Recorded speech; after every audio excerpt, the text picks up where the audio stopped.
Hey everybody, I'm Scotty J. You are watching Rock Titan Music Television. I've got a phenomenal guest with us right now, and actually, it's a total mind blow. Your minds are going to be blown, okay? Because this guy was the guitarist for Kiss during the non-makeup days, and he has been the lead guitarist for Grand Funk Railroad for the last 18 years. If you haven't guessed who it is by now, shame on you, because he's given me a reason to live today. We are speaking with Bruce Kulick. How you like that, Bruce? I loved it. It had a lot of, first of all, you were factually correct, and then you had a very cool Kiss reference. Oh, thank you. Thank you. Yeah, well, you are the man, you know? And again, everybody here, we are with Bruce Kulick. And how are you today? I'm good. I mean, things are starting to calm down in my life. I recently moved, selling a home, buying a home. Yeah. That's all I can say. I can only imagine. And you acquire, when you have a career like my own, it's not just about, everyone's got furniture and TVs, and tables, and chairs, but how about 40 years of a career, and especially, those Kiss years. Gene, I know, has a massive amount in his home. I got a buddy that's going through it now for the new tour book for the End of the Road tour, but to be honest, considering my 12 years, I have quite a bit, so that there was like, 6 tubs and another half a dozen boxes of clippings, and then you got all the albums and the tapes and the DAT tapes. Even I archived everything that I could, and then add that into my own passion for music and gear. Everyone knows I love guitars and amps, and I have a huge vinyl collection. And all of a sudden, the first truck they sent to my home, they miscalculated, and they had to come back the second day. Oh my gosh! Like, oh boy, yeah. Well, I did I did let them know. I think I do have more, but they didn't tell the dispatch. You see, wow. So it's just been. I'm finally calling the new place my home. It's not just a house. You know what I mean? Right. And I know it's a little play on words. I finally feel like the house is my home. But that's really important. That's making me feel much better. But everywhere I turn, there's something to do. There's something to correct or upgrade or make it your own. Make it the right kind of look. Or changing a bulb sometimes becomes like, it should be an LED. Should it be 40 watts? Should it be 60 watts? Should it be soft white? Should it be reveal? I think you know what I'm talking about. Yes, sir. Yeah. Well, it's a good thing that. No, I'm sorry. Go ahead. No, I was just going to say though, it's a good thing that you're doing all this now, because at the end of October, I know you got a lot going on, and I definitely want to. Yeah, I mean that's true. But keep in mind, all during this time, which was like a 3-month period, I was traveling for Grand Funk. Right. You know what I mean? Because summertime is our busiest schedule. Of course, what you're referencing to is the 88 gig in Florida and Fort Lauderdale at the Revolution Live. But then the next day starts the sold out Kiss cruise, which is huge. So, that's the end of October, and I'm glad it was, so I know I could get settled into my new digs and be functioning. But I just had this conversation with Lisa, my wife, this morning. It was just kind of like, okay, I know I've been doing a balance of the career and this. I gave it a name even, because I like to. I don't know. I see broad pictures of things. It helps me absorb them and handle them better. Right. So I called it the big move. Okay, what I mean? Because hopefully you don't move too often. I remember you mentioned it to me when I told you about scheduling that you hated it 10 years ago. Who couldn't? But my career. Some things in my career that I like to micromanage and handle and offer. I couldn't sell any merchandise over the summer. I didn't really have a place yet. I wasn't settled in. You see what I mean? Yeah. So there was a lot of things. Obviously, of course, any Grand Funk gig, I know what to do. I just got to get there. So I'm, to the airport, get on the plane, get to the venue or the festival, wherever we're playing, and do the gig. And those guys are terrific. We did stick in a photo shoot in Nashville pretty recently. I was able to grab some photos with my band that we're going to talk about for Revolution Live and the cruise. Cool. So but I do feel like my life's been more 20% career and 80% moving. So it's been pretty insane, really insane. Brutal. So other than that, how's everything else been? Oh yeah, it's I don't want to get into it, but no, it's been really an exciting time. I mean, I am really looking forward to, like today, I know one of the things why I can't talk forever with you, finally one of the guitars that I might want to bring for those events at the end of October that has a Floyd Rose, I got a repair guy to work on it, and I'm going to pick it up today. I left it with him a week ago. So those kind of things are exciting for me. There was a few days this week I couldn't practice or do anything because I was back in LA dealing with some loose ends, which were really important though, Right, sure. And now I need to focus. The songs that I'm going to be doing for those events are many have never been done before. So that's super exciting. But it's also a lot of pressure. Do I need to go over and Holy? Yes. But I play it once or twice. It's in my DNA. I've performed it many times. I've done it at clinics for many, many years. Okay. Sure. So no big deal, right? But even a simple song, and it's not super simple, but like All Night, for example, from Asylum, which we never did. We did a great video with it, with the girls running around, pushing, I don't know, cribs or something. I couldn't quite figure out that video.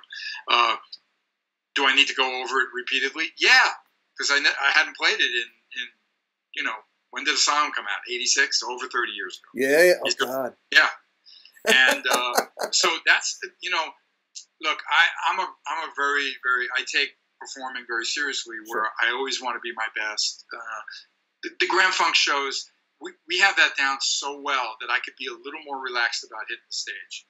Now, we're going to do some dates later in the year with Bob Seger opening up. Now, those gigs will be very, kind of stressful only because there'll be a huge arena. It's his crowd. It's not, our casino crowd or a general kind of outdoor festival crowd. But I'm always, I want to do my best, So you can imagine how I feel about performing material from my era, never performed before, and to have to relive it, rehearse it. Some of that stuff is a lot more complicated than I ever imagined. You know what I mean? Right. And being 30 years on, doesn't make it easier, if you get what I mean. Yeah. So that's why I have a lot of respect for McCartney and Mick Jagger and all who have been just doing their thing for all these years now, and they still really excel at it. So I have my heroes to look up to, but the pressure for me to be as great as I can be is a part of my DNA. I can't help it. Sure. So we've been talking about everything you've been doing with Grand Funk Railroad. Obviously, that's been your primary project. You've been very busy with that. But I think for, a lot of your fans, very exciting coming up here at the end of October. You got the Kiss Cruise. And this is not your first time out to sea with those guys, correct? Right. Correct. Now, we've got a pretty wild bunch on that, too, because obviously not only are you boys with all the guys from Kiss, but then we got the guys from the Dead Daisies, which obviously you were in union with John Corabi and Brent Fitz. So, what's it going to be like for you being with, all these guys that you worked with over the years? Well, I got to mention also Brent Fitz is my drummer. Right on, yes. Right. Yeah. So it's very incestuous in a way. Look, I've never seen the Dead Daisies, so I'm real excited about that. Although I'm very aware of everything John's been doing. Sure. I'm very proud of him. He's been very successful for many years now, and they've done a lot of work. I think they've opened for Kiss quite a few times, and they may have even been on another cruise. So that's exciting. But, think about what this cruise is offering everybody, and I'm really proud of the band, meaning Kiss, those guys, to open it up, because I know years ago I really hoped to be on the cruise. And I remember Gene just kind of saying, well, if you were going to be on the cruise, then we'd have to ask maybe Ace or Peter, and people would ask. And over time, I think they realized that that's what the Kiss fans really wanted. They wanted more Kiss content, not necessarily. Now, it's nothing to say like they wouldn't enjoy the Dead Daisies, or like last year, I know Extreme played. They were very talented. But let's face it, you got real Kiss diehards on the Kiss cruise. How could you not? The world is filled with so many, and the boat's only going to hold maybe 2,500. So you're getting some true diehards. There's many that go every year. You got the whole Kiss army on there, man. Yeah, exactly. And you know what? These people have a wonderful time. These people have a true passion for it. I think the cruise thing is a wonderful way for people to enjoy music. I've done a few others. Right. I did one myself as Bruce Kulick band, myself, sure, with a few other artists down in Brazil, because the Brazilian fans love me. Thank You, Brazil. Yeah. And I've done a couple now with Grand Funk, which I know was very new for them. I was the only one in the band that ever did a cruise. Right. But the whole idea of the cruises are great. But I got to say, after that Kiss cruise, what a perfect place for Kiss fans, okay? Now, this year, obviously, now that they kind of broke the wall bringing me last time, right? Now they were able to get Ace Frehley to be on there, okay? Think about how quickly that sold out, if you get what I mean. So this one's going to be really special, obviously, because like I mentioned that at one point they were cautious about that, and now it's completely the other way, okay? Right. So what an exciting time for the Kiss fans, and truly decades at sea, decades of Kiss, that's what's going to be represented on that boat. So, there's only so much that the current makeup band's going to do representing my era, okay? Sure. And I always joke around and say, like, I wave the flag for my era. But there are many, many fans of it. Many fans that got introduced to Kiss from the non-makeup years, And, of course, they continued, if they got hooked, they continued when the reunion happened, and then they stayed in makeup and all. But because there's something about Kiss that's unique and special and wonderful, that really, really strikes a chord in people that they hang in there, Even when it's controversial, and even when they don't necessarily agree with something or like something, they still always hang in there, because I don't know, it's hard to explain that, and there could probably be an entire documentary on just Kiss fans if you think about it. Oh my God, easily. There's a couple things I do want to touch on with you though about Kiss, because you do represent such a specific era of the band. Now, and I kind of want to touch on your brother's experience with them too. Of course, your brother Bob Kulick, he almost predated Ace, which is pretty wild. And again, we'll get to that. But when you joined Kiss, when you came on board, did you ever think that maybe there was the opportunity that you were going to be donning some makeup yourself? And did you ever have a character in mind that you were going to be if that happened? Yeah, people would ask, obviously, well, if you were in makeup, what would you be? And I only would joke around, like I'd say I would be the dog because there was a cat, you know what I mean? Right. And at the time, I was connected to a little dog in my life, that I just never really took that very seriously. Okay, all right. I always thought that there could be a reunion, and Ace and Peter would be in the band, okay? Right. And then how it evolved from there, where they realized makeup is probably the best way for us to continue. We're way more unique this way. And I wasn't upset, although I miss being in the band. I did feel very much that giving it to someone like Tommy Thayer, who's such a good guitarist, excellent guitarist, who knew that kind of world and could be Ace, the spaceman, rather. Right, sure. Absolutely was the right guy for the job, because they weren't going to continue and start to do Asylum material or Revenge material that way. And then, of course, going to Eric Singer, perfect height, great player. When Peter wasn't going to work out for them anymore, those were the perfect two guys to become the Cat and the Spaceman, Catman and Spaceman. Gotcha. So my era becomes extremely unique and tied to me. Okay? Yeah, right on, man. So, but did I ever think I would wear makeup? Not really. I always made a joke of it. I never saw that happen. Did you want to? And I'm actually kind of, as much as, again, I know what it is to be, to do arenas and headline festivals and sell out everywhere like they do. But to become the spaceman and wear that outfit knowing I couldn't represent my other 12 years, that would be a disconnect for me. Oh, no, right on. Yeah, I was just more thinking that when you first joined the band, was there any, hope that you were actually going to be in makeup at some point? Like when you were joining Kiss, you thinking, oh man, I'm going to get to put on the makeup? Or was it for just me, like... it was like, how much longer will this go on? And there it is. It's the end of 84, 85, 86, 87. Music keeps changing around the band. Sure. We always had to be competitive. Gene starts thinking about movies and other careers and business. You know what I mean? And Paul always stepped it up, of course, because he had a passion. He didn't see himself that way. Although I'm really amazed at how much he's been able to do, like, art. His book was so successful and all of that. And he does a great job with that. Now he's doing sneakers and everything, These guys are great at being creative and offering things to people. Yeah, right on. And I'm glad you brought up Paul's art, and I definitely wanted to touch on how your relationship is with all the guys still to this day. Obviously, you're going on the Kiss cruise, so you got to have a pretty solid relationship with them. But ironically enough, just next weekend out here now, I'm just outside of Philadelphia. Paul Stanley has his art exhibit, that he's going to be doing through Wentworth Gallery. When you were with Kiss, playing back in the 80s, did you know that Paul had such a talent for being a painter and an artist? I knew he was artistic because sometimes he'd scribble things or draw something, and I also knew what school he went to, high school, because I grew up also in Queens, one of the boroughs in New York, and he actually went to this art school that was not easy to get into. I forget the actual name. I don't want to say it. He probably talks about it in his book, I'm sure. Right. But to get into that, you got to be talented. Okay, so I always knew that he had a real gift. I mean, Gene draws really interestingly too, but I don't see Gene having necessarily that passion to paint something. You know what I mean? But everyone's seen Gene's sketches for the stages and different things. But Paul, I remember when he first started with it, I was kind of a little like, well, this is interesting. But as it's evolved, it's really interesting how he's been able to take that talent and keep it fresh and keep it moving on. Then he does it on guitars and everything. So I'm not surprised at all. No, not surprised at all. I did see that ability when I knew him in my years. I did. But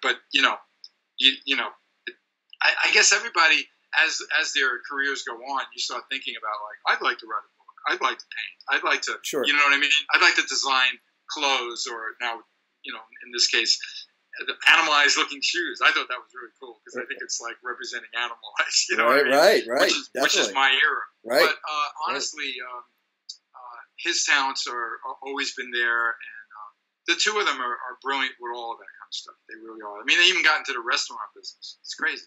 Well, I tell you what, one thing that I think that has been so impressive about, Paul and Gene is just their business prowess. It goes so far above and beyond just being a musician. I mean, it's tapping into how you can monetize everything else about your brand. I mean, and I think that when people try to mimic them, some of them really don't hit the mark at all.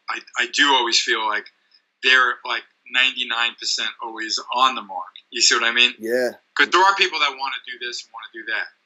I've been very, very hesitant and a bit shy about offering unique things. And then I finally stretched out last year.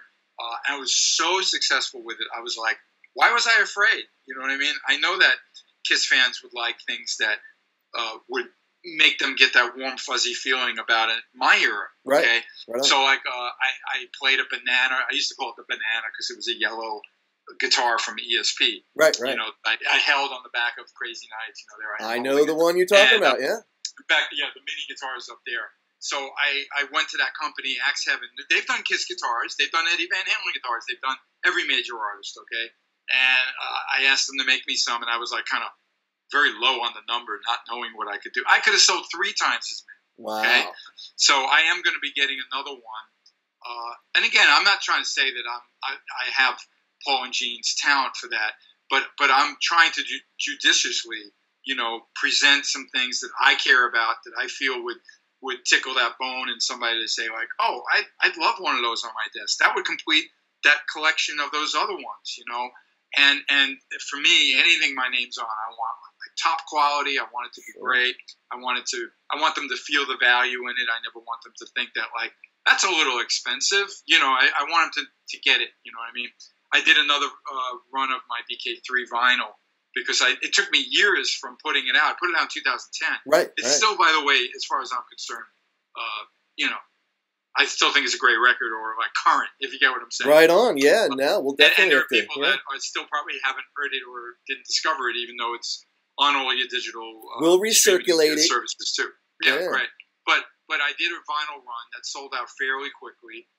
Regular, nothing special on it, black, a regular vinyl run. Right. And then I realized that, I should do it again, and I want to do it different, So all of a sudden, some people that I know and that are Kiss fans that deal with vinyl told me, do a red vinyl, do 180 gram, do change a few things, you know, it makes it special to the fans, you know. So that's I'm hopefully, now that my house is a home, I could have my kind of my merch store again open, because I had to close it, and I could offer that, let's say, for Christmas. That is so cool. That's a great idea. Well, we're gonna have to share all those I'll links. have some on the cruise, obviously, and I'm not gonna bring quantity on on something like that. Sure. I can't really. I'm not really on tour where I could have suitcases filled or load up the truck with all of that stuff. You know what I mean? Right. You can't do that. But it will get the buzz going, because they'll see the vinyl for the few that buy it, or hopefully the next mini guitar is ready. I'm expecting those in a couple of weeks. Sure. And they're another ESP guitar that's very iconic to my Kiss years. Okay, right. So if that comes out anywhere near as good as the prototype, fans will love that. Okay, so those are some of the things that I'm looking at getting going again. Thinking again of my thing. And people always ask, like, "Are you going to write a book?" You know, I did start one years ago, and then I kind of, backed away from it. Eventually, I think I got great stories. I used to do a lot of stuff on my website, where I would talk about each tour around an anniversary of something, right? Album, videos, I held back on Asylum because I know a lot of people would like that story, and I just kind of got stingy with it, because once it's on the internet, then it's there. You know what I mean? Uh-huh. But I don't look at a book. I'd like to look at my book as being more like, through the years of my entire career, but certainly when it comes to the Kiss years, my experience of what it was to be creative in such a huge band, okay, which meant, not only albums and touring, it meant videos, it meant photo shoots, it meant interviews, it meant, how did you get along with the guys in the studio? What was the vibe? Who was the producer? Where's the, I don't want to get into like, and then this guy, did this, and, I'm not looking at a slam kind of thing. I learned so much from those years, and I don't have to go there, because I remember years ago when I was trying to get somebody involved, they said, like, well, give us something like Motley Crue's The Dirt. I'm like, oh, that's not really me, and I wasn't into drugs and drinking and heroin, or you know what I mean. And sure, that book, let's face it, they did live that life. I mean, I knew Nicky pretty well during his clean years, of course. Right. But it's all true. I mean, I know, so they could write a book like that. Like the pool guy that I just told you about that came over, he said to me, I sized you up right away. You're not the stereotype. I knew you were a musician, but you're not the stereotype. You see what I'm saying? Sure, so, sure. And I like that, of course. I respect that. Boy, he's smart, because he probably thought I sleep till noon, and I'm out partying every night. There's going to be beer bottles on the floor, and there'll be swimsuits thrown around the pool in the back, whatever. No, I mean, I'm very much a hardworking, very detail oriented human being who is respectful of his home and his surroundings, and So anyway, I can't write The Dirt. I didn't have that kind of thing. Sure. Well, and why would you want to? Because I mean, you do have such a special relationship, with Paul and Gene and all the guys, and I know that you even did some projects with Paul on some of his solo stuff. So even outside Kiss, you've had a relationship with those guys. So why would you want to? In time, I mean, that's another thing. I mean, there's been times I'm with Lisa and I go like, oh my God, what a great chapter. That's a great story. Because something would pop in my head, just seeing something or somewhere we were with the band, and then I get reminded of that from something, and I go like, wow, that would be a great chapter, and that would be a great way to segue into those videos or whatever. Sure. I think about it, but I don't want to talk about my imaginary future book. No, but you know what? But you should do it. What's coming up? You need to do that book, though. You need to get back to it. I know I do, because you've got so many great stories. Yes, and you represent such a rich part of history with literally one of the most legendary, iconic bands of all time. Yeah. Really, I mean, because even in the books that Kiss did, like History, there is my era in there. But of course, History, all right, that came out in the '90s, but the majority of it was more the makeup. Right. I mean, and then of course there was a section for my years. So of course, my experience or whatever I'm going to talk about is going to be those 12 years, and then my entire career in general. Sure. So it's exciting. And I always like to say, it keeps evolving. It keeps going. It keeps happening. This cruise, I'm sure there'll be amazing stories. I mean, I know what the fans are going to think. I can't wait. The warm-up gig I do the night before, for the American Diabetes Association. And those are for people who could be on the cruise or just people in Florida, Right. I'm excited. I'm very excited. Cool. Well, I want to be sensitive to your time. Yeah, no, it's all good. It's all good. There's so many other things I wanted to talk to you about, Bruce, but I want to be sensitive to your time. So you know what? Yep. We're just going to have a part 2 to this thing after your cruise and before you go back out on tour with Grand Funk Railroad, because I definitely want to talk about all that stuff. But before I do let you go, like we kind of alluded to at the very beginning of our conversation, the night before you hit the high seas, you've got an event coming up for the American Diabetes Association.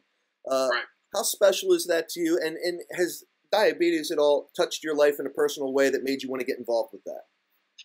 Actually, I do know some people that suffer from that, deal with it, manage it. In fact, I know, you mentioned John Karabi. I know his son has to manage that. I remember hearing about that from my early days. But not personally in my life, just a guy who was involved. His son is an incredible guitarist, young guitarist. My brother happened to produce him. I know that Todd, who's working with me in the band, also Todd Kerns, did some singing on the record. And Jacob Thornton is his name. And Jacob Reese Thornton, If he doesn't know it already, I want him to get up on stage and play a tune with us too. That would be fun.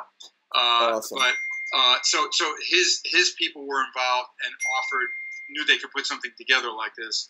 And I was excited to have a kind of a warm-up gig, obviously. As much as I've played with Todd and Brent, I do have this other guy who I've played with, but not necessarily always with Todd and Brent, this guy, Zach Throne, who's a terrific player. Okay. And I'll kind of be introducing everybody to him. He can play guitar or bass. So can Todd. It's interesting. Todd Kerns, besides being an amazing singer that blew everybody away on the cruise last year, he's the bass player in Slash. Slash and the Conspirators, yeah, man, right? Yeah. But he's actually a guitarist, and I've worked with him both ways and seen him solo acoustic and the whole thing. But he'll be playing, second guitar with me. And then Zach is funny. He plays guitar as well, but also plays bass. Most of the time I've worked with him in the past. He was a bassist, of course, but he's also a guitarist. So I like that, but I played bass on some Kiss records too. Right on, yeah. No, I know you've got some basses in your stash. That's pretty cool. Yes, yeah. So they're a terrific band. Brent, I don't have to mention my connection with him. Sure. But that night, I've thought about maybe doing some covers as well that night, just to keep it general, because it's not necessarily a Kiss-centric gig. Sure. If you get what I mean. Right on. But I do know there'll be enough people there that when we go deep and start fooling around with this incredible set list that we've been working on, which includes some medleys. I love the Rat Band. Okay. Now, I really love Frank Sinatra and Dean Martin a lot. Frank is my favorite. But it's interesting how those guys used to do a lot of that kind of stuff, especially on TV. They realized that their songbook is so huge, right, that they would I just found it again on the Sirius XM station for Frank, where they're literally doing 15 seconds of songs, and they're going through 40 songs in 5 minutes, okay? Right. Because they're doing the chorus and then another chorus of a hit. And actually, they were fooling around. Sometimes Dean would sing Frank's song and Frank sing Dean's song, which is awesome. But think about it. The only way in my technically 75-minute show, okay, for these events, I may go a little longer on both of them, to get a lot of material from those albums that I've been involved in. When I did a playlist on Spotify for all my records that I was involved in with Kiss, it showed up at about over 80. Wow. And I can't do 80 songs, okay? But if I want to fool around with some medleys, I can, in a 10, 11-minute span, jam in 5 songs, and I don't want to give away anything more than that. All right. So there's a couple of medleys that and I could see this going on forever in my career if I continue to do my gigs. Again, Grand Funk schedule permitting, I like to say, because that band has been good to me, and I do love playing with them. But it's funny, putting a medley together is like learning a brand new song, even though it's because you're putting together different songs and they have to transition naturally. And that's why if you ever get a chance to check out a Rat Pack medley, it's really amazing how they did that. Or Frank and Dean did just something for a TV show, how they can go from one song to the other Right on. And different keys and the whole thing, you know. But that's the way to make my set list. Suddenly, instead of restricting it to, you know, usually 75 minutes, you're lucky when you can get 15 songs or 14 songs in a set like that. Right. But with the medleys, I could turn that into nearly 25 songs. So that's exciting. Nice. Still not quite a quarter of, I mean, that would be a little more than a quarter of my catalog, you know what I mean, with the band. But still, I'm going for some stuff that I've never played, stuff that I personally like. One song that was never released, but all the Kiss fans know it. Okay, but I don't want to tell you what that is. Oh, come on, Bruce. You're killing me, man. I will say it was something that was cut for Crazy Nights, and other people did cut it. Okay. Okay. Right. Usually when I've given that tip to a few of the big Kiss fans I know, you know, they know the song right away. I said, you know that? And they go, like, of course. You know what I mean? So right on. That's exciting to learn all that stuff. And I couldn't have a more enthusiastic bunch of guys, you know, because the three guys that I mentioned, Zach, Brent, and Todd, are huge Kiss fans. Okay, they grew up with Kiss, more my era because of their age. Sure. Even though they know everything about Kiss from the makeup years and everything. Right. But it's really exciting to go over these songs, and I love how I have to relearn them. Of course, I mentioned that earlier. Sure. It's a challenge, but it's really fun because I was there. Some of the stuff I could just see, even though it was 30 years ago, how it was put together, and that for me to help teach them and show them, no, the bass did it here, you know, and no, Eric Carr was a tom thing with both, you know what I mean, sticks, you know, that kind of direction is really exciting for me because I love reliving all that, you know, and going through that. The hardest thing is me figuring out some of my solos. It's just been like, oh my God, you know, I had to realize that I'm going to have to maybe interpret a few, you know, because I definitely I had a certain, you know, approach then that you know, you got to remember that the early 80s, in the mid 80s, everything was about flash and speed, and Eddie Van Halen was big, you know that. And yet later on, I mean, it's not that I wasn't flashy or interesting on Revenge, but it was a little different style. It was a little more aggressively playing. It wasn't just, right? So now when I do, I'm like, you know, that's my reaction. Okay. Sure. So I've it's been a real learning curve, but it's exciting too because I recognize how special those songs are, and I'm hoping if they come off even half as good as I think they can, the people are going to be blown away. Absolutely. Oh man, that's so exciting! I'm so jealous, man. I wish I could be going on that cruise. Oh. Well, you're going to be at the other gig though, Revolution Live, right? It's in Fort Lauderdale. Aren't you in Florida? No, I'm in Philadelphia. That's right. That's you're in Philadelphia. Yeah. Oh, that's an easy flight. Yeah. Now I'm going to have to work it out. So again, everybody, we are here with the legendary, iconic Bruce Kulick. And if you haven't checked out his album, BK3, go out and get it. You know, we're going to have some links here and stuff like that. Be looking for Bruce's merch. He's redoing his merch, you know, for his website. I have a new website coming out. And I'll show those new items once the site is launched. It's a simpler, more dashboard style. Very cool. You know, not the old HTML-looking site. And it will take you to places because social media has changed so much. Sure. It's best that way. Yeah, But one thing you mentioned Philly and continue on, you know. Yeah. But I wanted to tell you, Grand Funk's playing in the Pennsylvania area. I was going to ask you about that actually, but I didn't want to detract. Let me pull it up. No, I mean, you know, you'll still see me play and the band. Any of my fans from Kiss that have come to the Grand Funk show, they're like, oh, I didn't know they did that song. That's their song? Oh my God. You know, I mean, they love the band and they walk away going like, damn, I didn't realize. Oh, well, this is awesome. So now we're going to get it in person when you come to Philly with Grand Funk. 1027 Ben Salem, Pennsylvania. Ben Salem, yeah. Yeah, the Excite Center at the Parks Casino. Oh, man. Okay. All right. So, everybody. 27th. Look at that. I can promote something else for you. So, October 27th. So this is before you even do the Fort Lauderdale gig and go out on the Kiss Cruise. I fly back the next day, and then I fly to Florida. I was not informed of this.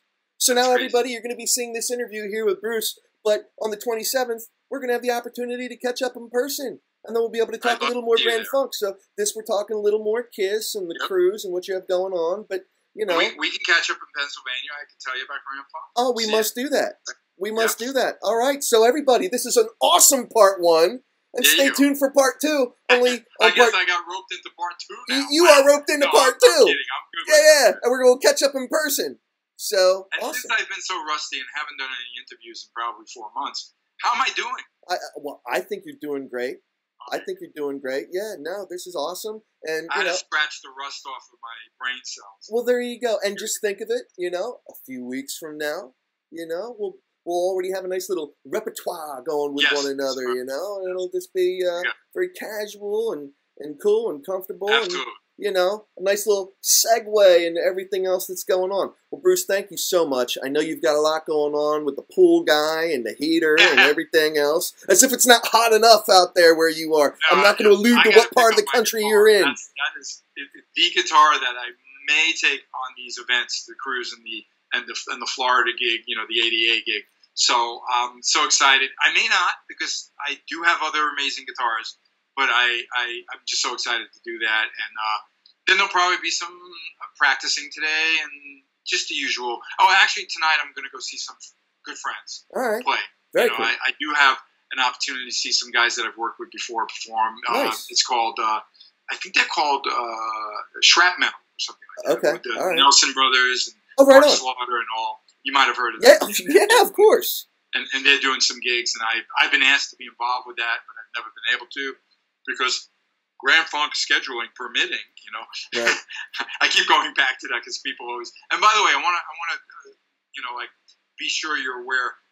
You see, we can tour anytime, Grand Funk. Right. Bands that do the casinos and everything, they're year round. Okay. Right. Less bands actually gear up and go, bye, honey, be back in 3 months, 6 months. Less bands are doing that now. Right. Yes, the McCartney has to go on tour. Kiss will do that soon because when you load up the 12 trucks and you know what I mean, it's a commitment. You get what I mean? Right. But there are many bands that make music almost every weekend that they just get their bodies there, and then the backline truck shows up, and then there's the event. You see what I mean? They're not on tour. Sure. It's a little different way of looking at things. But that's what Grand Funk, you'll see if you look at our schedule, almost every month I'm gone 2 or 3 times to do a gig. There are months that we don't get gigs, and there's months that, oh my God, how did I squeeze in 7 gigs in that month? Right. That meant a lot of travel, and we can fly anywhere in the country. So, and like I said, hopefully coming to a town near you, which is great. Well, we will definitely have to work that out. But since you brought up the whole thing with touring and how, Grand Funk kind of just plans what they want to do, when they want to do it, and you can go off at any time, and it's not necessarily some, long, stretched out, worldwide tour. Obviously, Kiss has come out saying this is their farewell tour. What do you think about that? Well, I kind of knew that they were gearing up to that about a year ago, even though I still don't really know any particulars, except, of course, there were so many rumors about, would they actually do a reunion? Will it be actually the band that, Tommy and Eric? And it is. Okay, I know it's those guys. You saw that on the America's Got Talent or whatever show that was. I forget. Right. I think that one. And they did a fine job. And I know they're going to do, they'll put together a terrific show.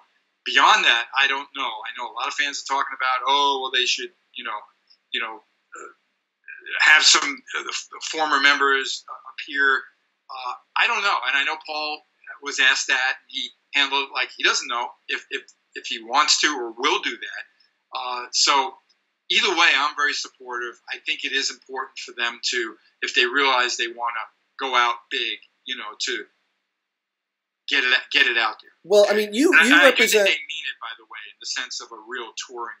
I'm not saying that once the end they're going to do a Motley Crue, sign the contract, and say we'll never do a gig again. But, do you think they mean it? Do you think farewell means farewell, or this is just kind of like more marketing business? I do think it means that. Although I know with a band, it's very easy to do a one-off, whatever, afterwards, or suddenly you might decide to do a residency. Because that's not really going on a tour. You see what I mean? Right. But I don't know. And I can't fault them ever if you want to do something and then you get the offer and you commit and the people would support it and enjoy it.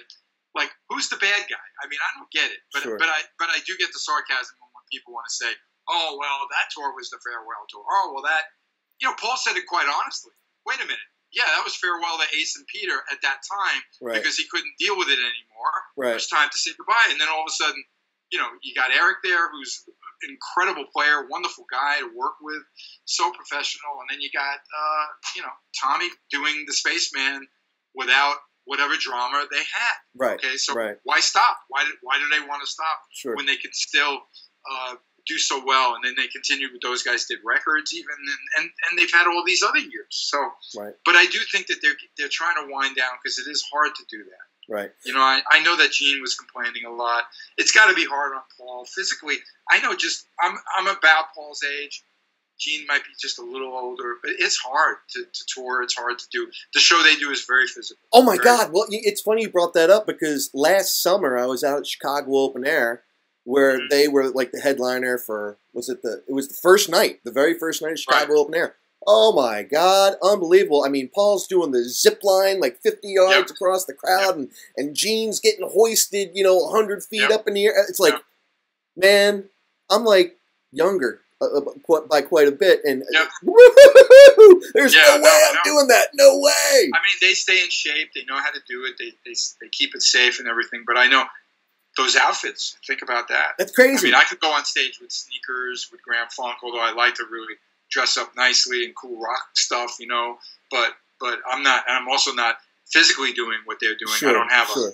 You know, we're playing a casino stage. It's not like a right. arena stage, you right. know. Right. So I got to give them a lot of credit. So, and that's part of why I do think this is the end, and this tour will be very successful. And I wish them the best. And obviously, if there's ever an opportunity where they did want to, you know, pay a little tribute to any of the other eras, they know I'd be there. You know, I'd love to be there for them. Well, I'll tell you what. So we'll see what happens. If this is a true farewell, if this is a true farewell tour, I don't see how you can represent some of it and not all of it.